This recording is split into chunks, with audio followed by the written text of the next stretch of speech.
Je vous dirai ceci. Chaque fois que vous ferez avancer la cause de la liberté, de l'égalité et de la fraternité en Europe, chaque fois que vous agirez pour une Europe plus juste, plus durable et plus démocratique, nous serons à vos côtés. À défaut, vous nous trouverez sur votre route.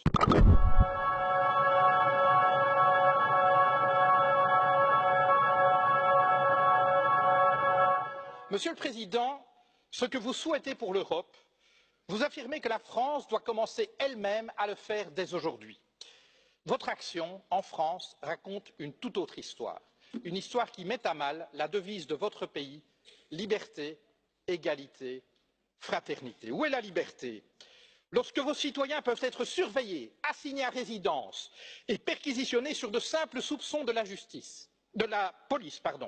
Où est la liberté lorsque des policiers armés débarquent au petit matin pour arrêter un groupe de jeunes dont le seul tort serait d'avoir occupé pacifiquement un chantier? Ma fille en était. Elle fut emmenée devant son fils de 2 ans, loin de chez elle pour subir pendant toute une journée un interrogatoire. Dans votre France, l'état de droit garant de nos libertés s'éloigne jour après jour. Liberté, égalité. Où est-elle l'égalité lorsque vous imposez toujours plus de précarité aux travailleurs alors qu'en même temps, vous faites des cadeaux fiscaux aux plus riches, ceux que vous aimez appeler les premiers de cordée? Votre foi en eux est inébranlable, mais voyez-vous, ce qui définit la cordée, Monsieur Macron, c'est la corde. C'est elle qui permet d'adapter la vitesse du premier de cordée aux besoins du groupe. C'est elle aussi qui empêche les derniers de cordée de tomber au ravin. Mais dans nos sociétés, Monsieur le Président, cette corde n'existe plus. Les riches s'enrichissent, les classes moyennes stagnent et se précarisent, et les plus fragiles sont abandonnés à leur sort. Liberté, égalité, fraternité. Est-ce au nom de la fraternité que vous vendez des armes à des régimes qui les retournent contre leur propre population ou contre leurs voisins? Où est-elle cette fraternité lorsque votre police lacère tente ses sacs de couchage de migrants? Procédures expéditives, recours non suspensifs, détentions administratives, voilà les ingrédients de votre projet de loi sur l'asile et l'immigration. Contenir et refouler plutôt qu'accueillir des êtres humains en exode forcé.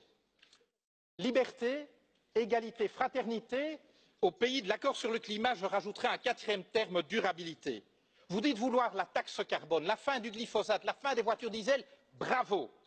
Mais vous restez en même temps un ardent promoteur des traités actuels de libre-échange et pire encore du nucléaire. Alors, vous avez permis, contrairement à votre prédécesseur, l'adoption par l'Union européenne d'une définition totalement laxiste des perturbateurs endocriniens. Alors, vous avez eu le courage de mettre un terme à ce projet insensé d'aéroport à Notre-Dame-des-Landes, mais c'est pour, dans la foulée, écraser dans la violence les projets de celles et ceux qui inventent depuis des années une manière différente de vivre. Monsieur le Président, un livre vous dit philosophe. Il affirme qu'aucun de vos mots n'est le fruit du hasard.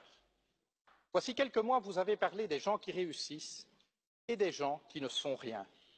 Vous n'avez pas dit des gens qui ne font rien ou des gens qui n'ont rien. Vous avez parlé des gens qui ne sont rien.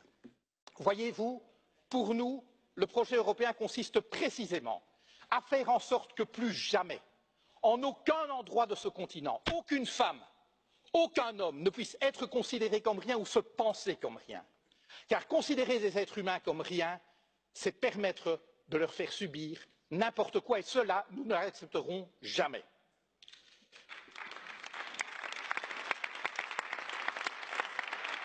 Monsieur le Président, vous avez pris coutume d'offrir à vos hôtes de marque un cadeau. Permettez-moi de faire de même.